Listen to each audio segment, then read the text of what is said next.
Assalamualaikum warahmatullahi wabarakatuh.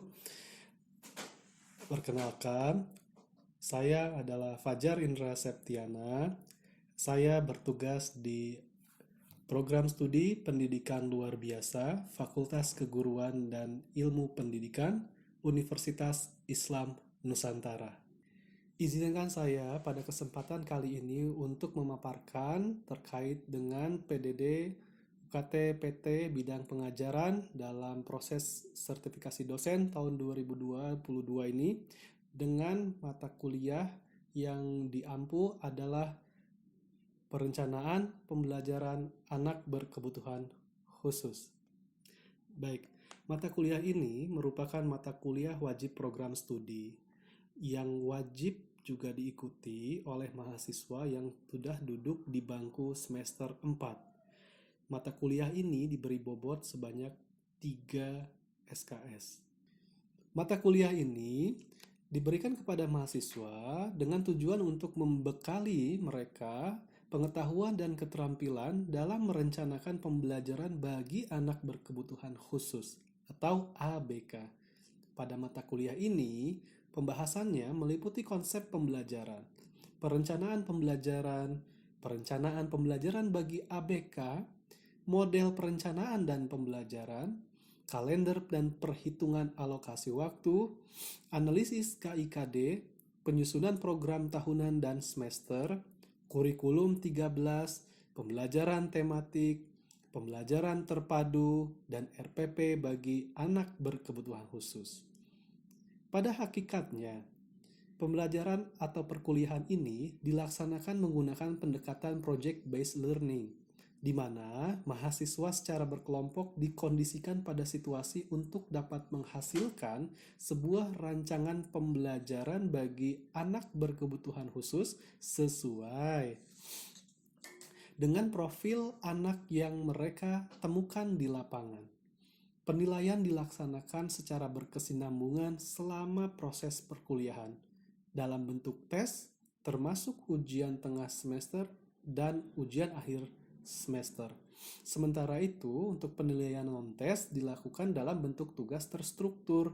Secara individu juga tugas proyek berkelompok, menyusun profil anak, dan rancangan pembelajaran bagi ABK, serta mempresentasikannya di akhir perkuliahan. Bobot penilaian keseluruhan mata kuliah ini terdiri dari kehadiran itu 10%, tugas 20%, UTS 30%, dan UAS 40%. Dengan catatan bahwa mahasiswa dengan kehadiran kurang dari 85% tanpa alasan yang tidak dapat dibenarkan, tidak diperkenankan untuk mengikuti UAS. Pada mata kuliah ini telah disusun capaian pembelajaran lulusan yang bersesuaian dengan capaian lulusan dari program studi pendidikan luar biasa. Di antara CPL yang telah dirumuskan untuk mata kuliah ini adalah 1. Menunjukkan sikap bertanggung jawab atas pekerjaan di bidang program studi pendidikan luar biasa secara mandiri. Yang kedua, menguasai konsep teoritis dan konsep praktis secara umum tentang anak berkebutuhan khusus dan layanan pendidikannya secara mendalam. Yang ketiga, mampu menunjukkan kinerja mandiri, bermutu, dan terukur. Yang keempat, mampu merencanakan, melaksanakan, dan mengevaluasi pembelajaran untuk peserta didik berkebutuhan khusus pada berbagai jalur, jenis, dan jenjang pendidikan dengan memanfaatkan IPTEX. Sementara itu, untuk CPMK yang telah dirumuskan untuk mata kuliah ini, diantaranya adalah 1. Mahasiswa mampu menjelaskan perbedaan antara belajar, mengajar, dan pembelajaran. Yang kedua, mahasiswa mampu menjelaskan kurikulum bagi anak berkebutuhan khusus. Yang ketiga, mahasiswa mampu menjelaskan model-model perencanaan pembelajaran.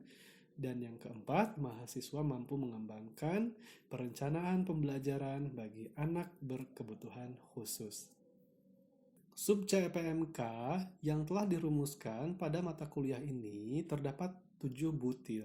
Di antaranya adalah 1. Mahasiswa mampu menjelaskan perbedaan belajar, mengajar, dan pembelajaran. Yang kedua, Mahasiswa mampu menjelaskan perencanaan pembelajaran, model-model perencanaan, dan komponennya. Yang ketiga, mahasiswa mampu menjelaskan kurikulum bagi anak berkebutuhan khusus. Yang keempat, mahasiswa mampu memahami kemampuan peserta didik berkebutuhan khusus.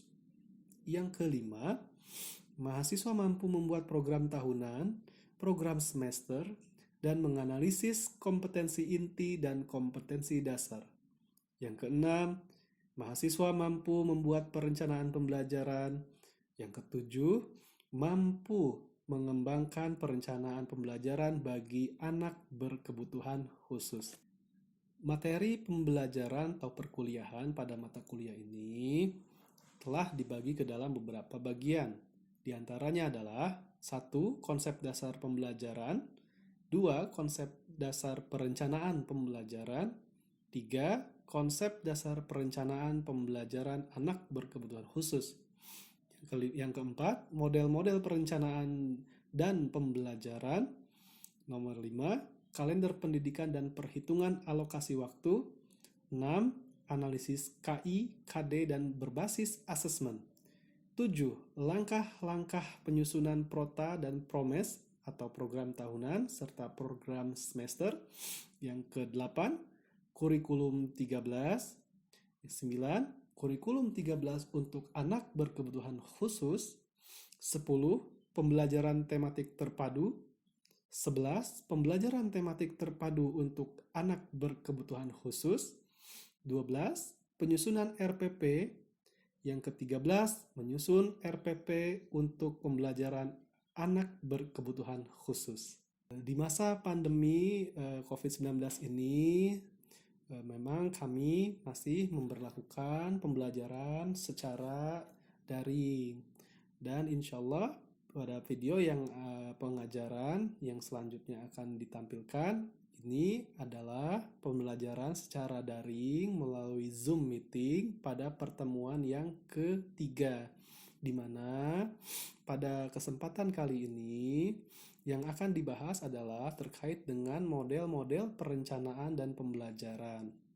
Terdiri dari 6 model yang akan disampaikan, yang mana 6 model tersebut akan dibagi ke dalam 3 pertemuan. Dan untuk pertemuan yang ketiga ini, model yang akan disampaikan adalah model perencanaan pembelajaran dari Kemp dan Gerlach Ilay. Perkuliahan ini mengambil bentuk tatap maya dengan teknik atau metode penyampaian ceramah dan diskusi bersama mahasiswa. Terima kasih, selamat menyaksikan.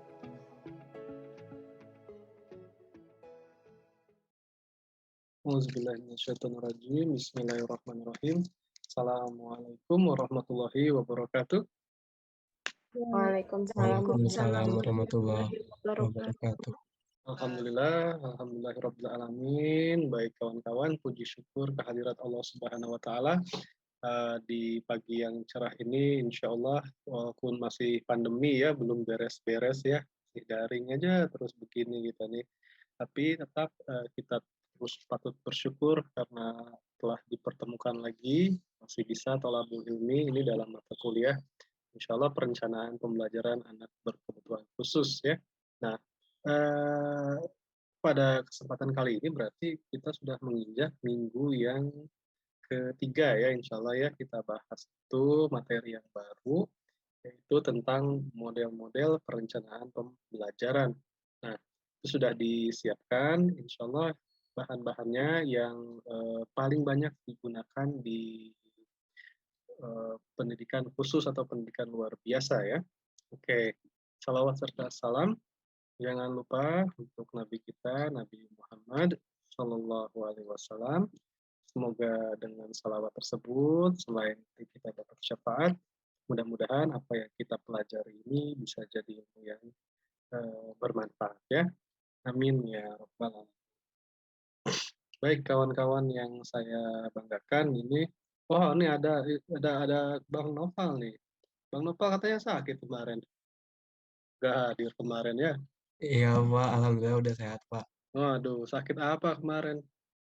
Biasa Pak, demam, flu batuk Pak. Nah, tuh ya Allah, iya iya iya. Ya syukur ya, yang penting mudah-mudahan bisa cepat sehat. Tapi bukan bukan ini kan, nggak di antigen. Enggak Pak. Nah, ya udah ya mudah-mudahan kuat lah. Virusnya juga udah cemen sekarang ya, mudah-mudahan ya. Amin. Oke. Iya, kawan-kawan ini kemarin kan kalau di minggu yang lalu kita sudah conclusionkan bersama ya bahwa pembelajaran bagi anak berkebutuhan khusus itu memang sangat amat perlu direncanakan dengan matang karena mengingat profil mereka itu unik ya, tiap anak itu ya. Baik, bahkan dalam satu rombel itu kita bisa menemukan berbagai macam keunikan dari satu klasifikasi yang sama, gitu kan. Makanya direncanakan dengan matang pembelajarannya seperti apa. Nah, pada kesempatan kali ini izin saya untuk memaparkan tuh bahannya sudah dibagikan ya PowerPoint-nya ya. Nah, ini dia kalimatnya tuh ya seperti itu. Yang pertama model Gerald E. Kemp states that the instructional designs approach that focus on curriculum planning stems for the learner's perspective rather than content, making it different from traditional design practice. Nah, kalimat ini disampaikan dengan maksud memberi gambaran bahwa model perencanaan pembelajaran Kemp itu memang beda beda dari desain pembelajaran yang tradisional, maksudnya yang biasa. Karena apa? Fokusnya ke sini. Nah, fokusnya ke learner's perspective. Artinya, si peserta didik, fokusnya kepada peserta didik. Maka dari itu, Camp ini dia mengungkapkan model yang seperti ini jatuhnya. Ini saya coba zoom sedikit ya. Nah, dia bilang Camp ini ya, kalau mau merencanakan pembelajaran buat anak ada 9. Yang di dalam warna kuning ini ada instructional problems, learner characteristic, task analysis, instructional objectives, sampai ke evaluation. Nah, mulainya dari mana? Menariknya nih ya, kalau biasanya kita itu atau para guru menyusun pembelajaran atau perencanaan pembelajaran bagi siswanya itu dimulai dari telah kurikulum. Nah, kalau yang ini enggak, yang ini berawal dari manapun Anda bisa mulai. Dari manapun Anda bisa mulai. Maksudnya gimana? Mau mulai dari yang instructional problems kek, mau yang dari instructional strategi kek, gitu ya. Itu bebas. Jadi disebutnya oleh Kem ini model yang dinamis, namun saling ketergantungan, interdependent. Maksudnya adalah contoh kecil, misalkan ambil yang paling mudah ya. Kem itu bilang dia bisa dusun dari sini. Ya, ada 4. Pertama ada 4 unsur: analisa, implementasi, desain, dan pengembangan. Nah, di sini terbagi lagi ke analisa itu ke pertama misalkan dari instructional problems. Di sini bagaimana kita bisa menentukan dulu nih bagaimana sih kondisi kelas saat ini. Nah, ceritanya tuh begitu. Kemudian dipadankan dengan Learner karakteristik. Learner karakteristik ini adalah karakteristik si peserta didik.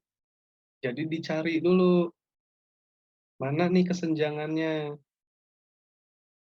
Contoh kecil, misalnya, oke, masalahnya adalah, misalnya ya, ada anak ini dia masih mengalami problem di bagian verbal. Problemnya misalkan dia masih suka ketukar aja nih huruf ba dengan bo misalnya ya. Misal aja ini misalkan ada yang kayak gitu kan ada ya anakku ya. Dicek langsung masalah yang tadi itu muncul bagaimana sih profil dia? Oh iya, oke oke oke oke. Misalkan profilnya ternyata dia slow learner, misalnya ya. Tapi juga dia tidak mengalami gangguan di organ-organ bicaranya, misalkan gitu. Kemudian masuk lagi ke tas analisis. Tas analisis itu nanti kawan-kawan di sini kalau Cam itu dia bilang katanya eh, si cara belajarnya dipisah-pisah ya, dikecil-kecilkan seperti yang tunagrahita itu. Untuk tunagrahita kan materinya dipecah-pecah ya, dibuat menjadi rundown yang detail. Barulah dibuat instructional objektifnya atau yang disebut dengan eh, tujuan-tujuan pembelajaran. Nah, ini bisa ke kiri kayak gini kawan-kawan, muter seperti sebuah siklus. Jadi boleh mulai dari mana saja. Begitu. Itu untuk yang camp ya. Sekarang kita coba ke yang Gerlach dan Ilay. Nah, Gerlach dan Ilay ini dia agak beda dari yang barusan. Incorporating the foundation principle of teaching and learning. This model is compatible with media-rich instructional approach. Nah, ini nih. Oke, dia bilang kata kuncinya di sini tuh ini. Oke. Gerlach dan Ilay ini cocok buat pembelajaran yang kalau pembelajaran itu menggunakan banyak pendekatan. Oh, mohon maaf, media. Nah, ini ada ininya nih, clue-nya nih. Apa clue-nya? Contoh, buat tunanetra kita butuh banyak media nggak? Kalau buat tunagrahita, eh, Butuh, Pak. butuh banget kan. Nah, cocok tuh. Nah, banyak yang pakai ini. Alurnya seperti ini. Jadi dimulai dari bagaimana kita menspesifikkan konten pembelajaran dengan tujuan. Maksudnya adalah gini loh. Yang biru ini, yang dua ini, yang bilang spesifikasi of content, cek dulu kalau mau bikin RPP itu ya, cek dulu kurikulum, sama cek juga pengennya diapain sih anak tuh gitu. Bahasa gampangnya mah kadang-kadang supaya apa? Supaya bisa ini nih, supaya bisa mengakses of entering behavior. Maksudnya adalah gini, kalau kita telah kurikulum tuh bagaimana SKL-nya, bagaimana KIKD-nya. Kalau di kurikulum Merdeka mah CP-nya bagaimana ya. Nah, kemudian kurikulum minta anak bisa seperti A misalkan. Kita pengen anak jadi seperti apa? Nah, itu ambil jalan tengahnya di yang warna hijau. Makanya ada assessment di sini. Assessment entering behavior. Anak udah bisa apa aja. Nah, contoh kecil, kalau di sekolah itu biasanya kalau mau melakukan pembelajaran yang sifatnya vokasional ya, para guru misalnya vokasional tata boga misalnya ya, itu ya. Tata boganya sebut sajalah yang sederhana, menanak nasi misalkan. itu entering behavior-nya dicek. Udah bisa apa aja si anak tersebut agar dia bisa belajar menanak nasi misalnya, gitu. Dimulai dari apa? Tahu nasinya dulu, berasnya dulu yang kayak apa itu mesti diajarin, gitu. Nah, lanjut ke yang baru lanjut ke yang sebelah kanannya ini, bagian yang sebelah kanan yang bertumpuk ini, yang ada 1, 2, 3, 5 ini nih. Determinasi of strategi. Lanjut bagaimana strateginya, bagaimana organisasi grupnya, maksudnya gini loh. Yang atas ini pilih strateginya. Mau pakai strategi apa mengajarkannya? Tadi menanak nasi, tetap boga, demonstrasi dulu misalnya, baru praktik. Nah, gitu ya.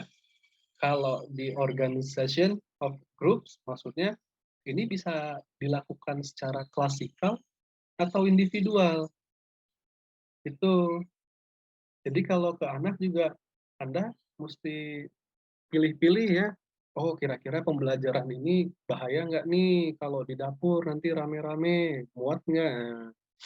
Kemudian allocation of time, cek juga itu ya kalender aktifnya itu hari apa aja, berapa lama, berapa JP butuhnya. Kemudian allocation of space, ini ruang ya, ruang di sini bukan maksud saja ruangan kelas, maksudnya ya ruang ruang untuk belajarnya, butuh ruang yang cukup luaskah atau yang ya 3x3 cukup misalkan gitu ya. Kemudian selection of resource. Nah, itu bagaimana kita memilih sumber daya yang baik, yang cukup untuk proses pembelajaran. Barulah ke evaluation of performance. Evaluation of performance ini bagaimana kita mengukur performa peserta didik selama mengikuti pembelajaran ya, dan diiringi dengan analisis of feedback. Feedback ini umpan balik dari setiap hasil pembelajaran ya.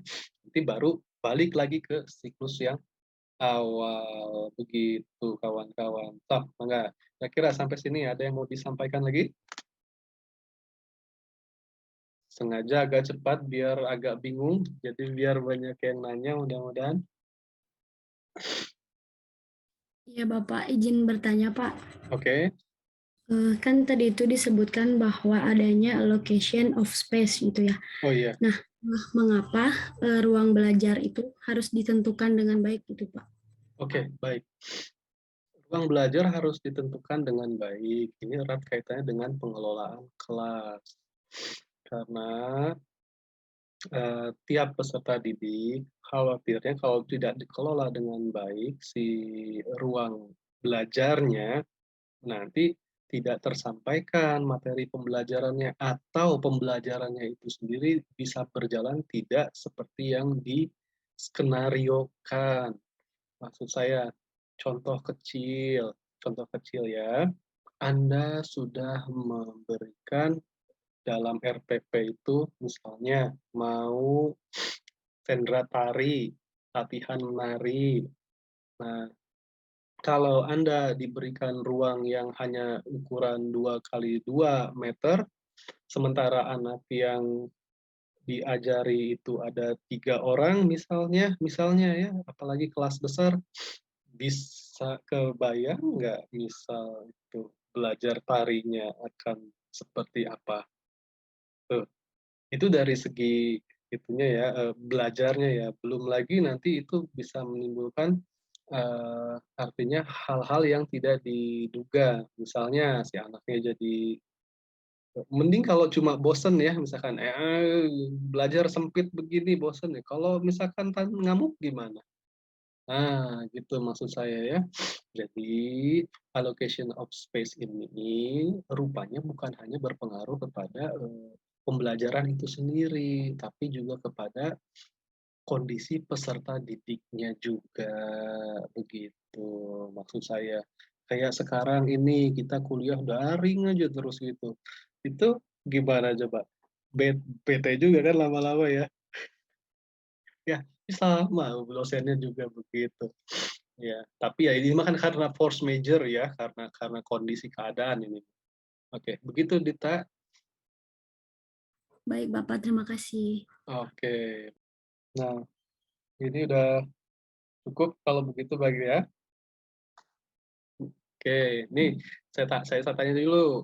Paham nggak sama yang disampaikan tadi kira-kira nih? Oke ya. Yakin? Kalau gitu giliran saya yang bertanya, kawan-kawan silahkan. Nah, ini sebelum kita tutup ya. Oke, ada tugas untuk kawan-kawan sekalian. Tugasnya adalah yang pertama identifikasi keunggulan dan kelemahan masing-masing model ya.